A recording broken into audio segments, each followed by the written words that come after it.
one more step, and I'll have isolated the virus of the common cold, laryngitis hackibus.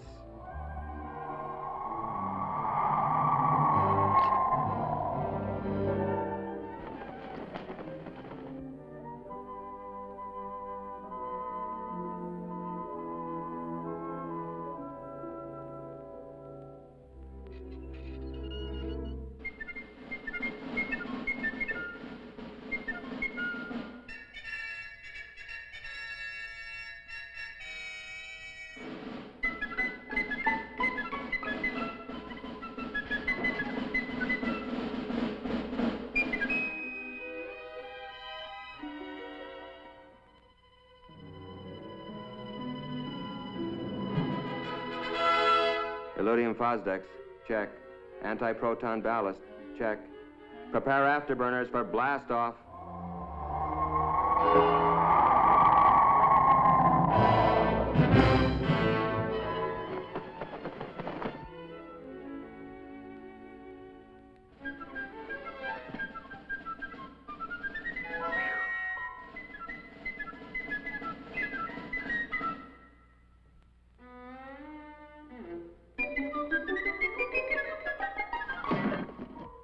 My biggest problem in this job is how to keep from disturbing the parents and getting them in a tizzy.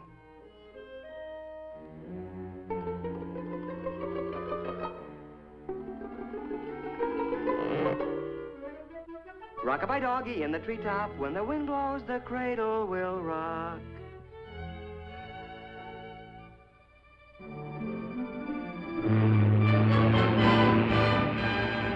And so, after answering the $64 million question correctly, I decided to take a few trips around the world.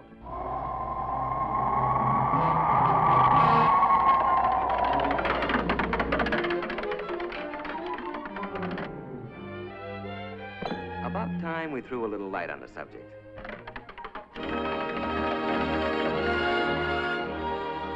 First thing you gotta do is get their attention. Comfy? Have I got your attention? Okay, let's straighten out a few facts about you and the Army. Now then. Excuse me just a minute. Rock-a-bye doggy in the treetop, when the wind blows, the cradle will rock. You know, Ralphie, it's a funny thing, but every high school senior I've ever known thinks that when he gets into the service, all his buddies will look like a bunch of lower Slobovians. Of course, there's always one exception. You. Actually, they're going to be pretty much like the guys you're graduating with. Just plain old characters like Roy Robinson from Jefferson High in Portland, Oregon, Don Osgood from Page, Nebraska, Pete Willoughby, Los Angeles State College, Dick Martin from St. Peter's High in Worcester, Worcester, Massachusetts. Oh, well. Nice guys who wash their teeth every day, get their hair cut regular, well, fairly regular. Just a neck trim, please. Yes, sir. Just a neck trim. Well, what do you know? There was a human being under that pelt after all. Another interesting idea held by a lot of otherwise bright high school seniors is that the Army has all the right size clothing, but that it's mainly interested in getting it on all the wrong size people. Well, nice comic book stuff. But actually, the Army's no more interested in putting you into the wrong sized uniform than your football coach would be. And for the same reasons. It's not necessary, it's inefficient, and it's just plain sloppy.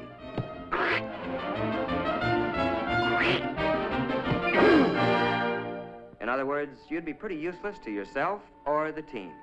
You know, according to some comic strip artists, our friend here, is the kind of non-com you find in the Army.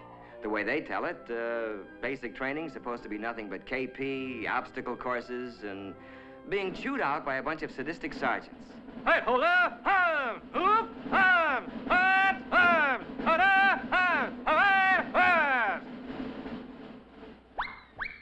As a matter of fact, the Army's not about to use inefficient comic strip non-coms or officers any more than it would use outdated or inefficient weapons.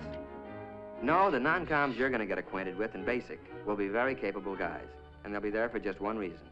To help you. You'll get to know men like Paratrooper Sergeant Mike Culhane, Master Sergeant Johnny Broderick from Okinawa in Korea, Corporal Tommy Webster, a high school senior when you were a junior, Sergeant Rod McCullum. He carries the Congressional Medal of Honor. Look, as long as we're on the subject, let's take a look at basic training and find out what it's really going to be like.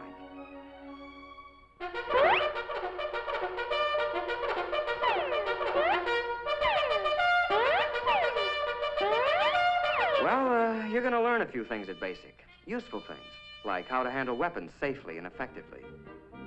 And at 700 yards, I let him have it. You're taught to use a compass, how to read a map. Very impressive stuff later to the girl of your dreams. You'll learn how to pitch a camp and how to give first aid. The sort of knowledge that other, people will respect someday. You're also going to develop muscles that'll be useful later. Some you didn't even know you had. But then, it's not a bad idea to keep in shape for recreation, like boxing, football, skiing, and other, sports.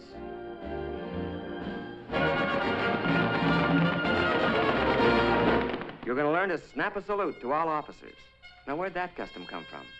Well, the way I heard it, the only way one knight could recognize another knight under those cast-iron tuxedos was to lift his visor.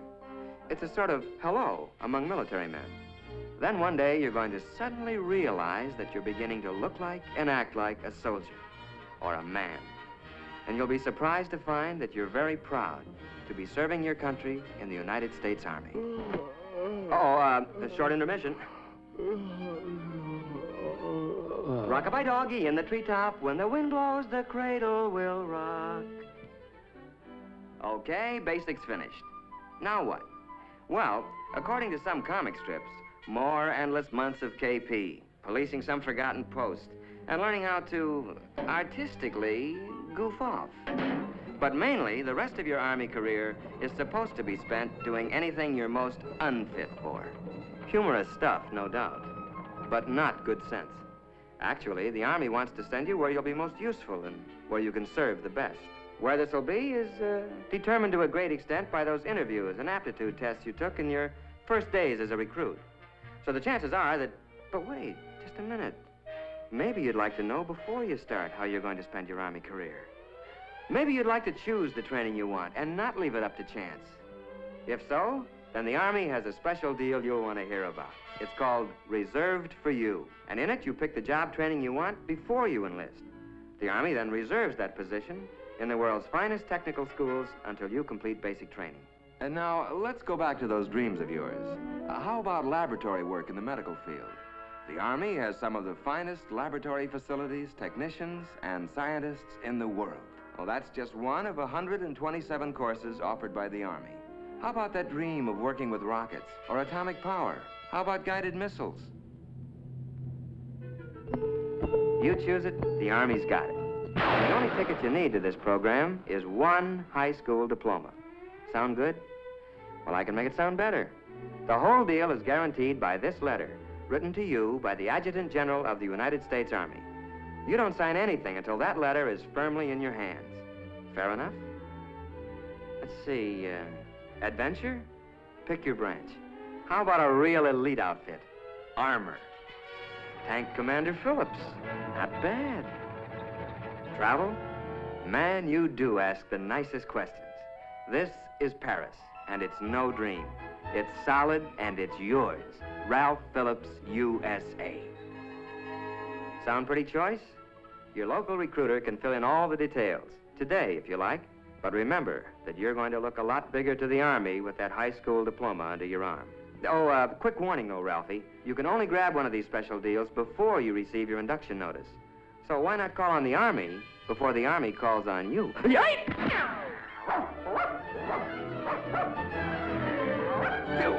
What's the matter with you? You gone nuts or something?